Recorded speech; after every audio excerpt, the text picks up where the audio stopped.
Lieutenant General Shali says the wars of resistance waged by the forefathers against foreign occupation in 1904-1908 genocide resulted in the people taking up arms. The People's Liberation Army of Namibia, the armed wing of SWAPO, fought on the 26th of August 1966 in a battle against South African occupying forces at the Omurugombashe in northern Namibia. Shali thus says all these historic events recounts Namibia's resilience to destructive forces in any form and should remain a reminder to all that the country is better united than divided.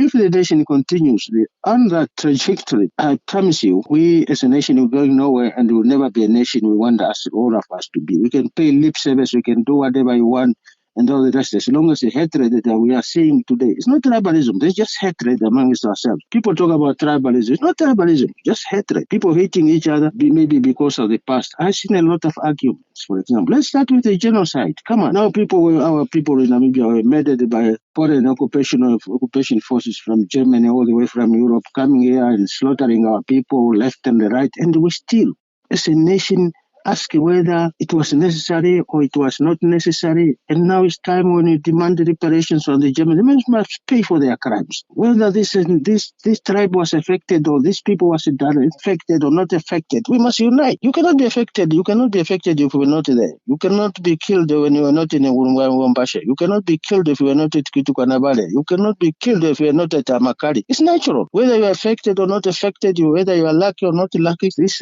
atrocities committed against ourselves as a nation, we must unite us more than dividing us.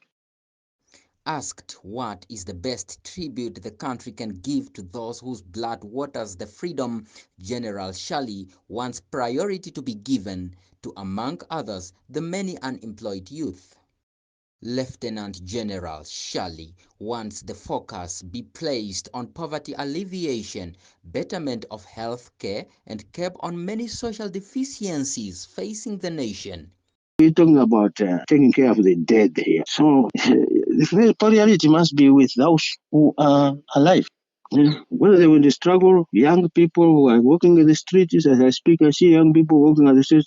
Those people must be our priority. As much as we care for the dead, if I had the money, I would prefer to spend the money on those people alive than actually trying to bring corpses back home. So, and maybe erect the shrines and place and the symbols of respect to where they have fallen. If it's cheaper, may not sound nationalistic and patriotic enough, but your priorities, if you to choose between the dead and the living, I'll choose the living. It's natural. Shali is a decorated former Namibian diplomat and military commander.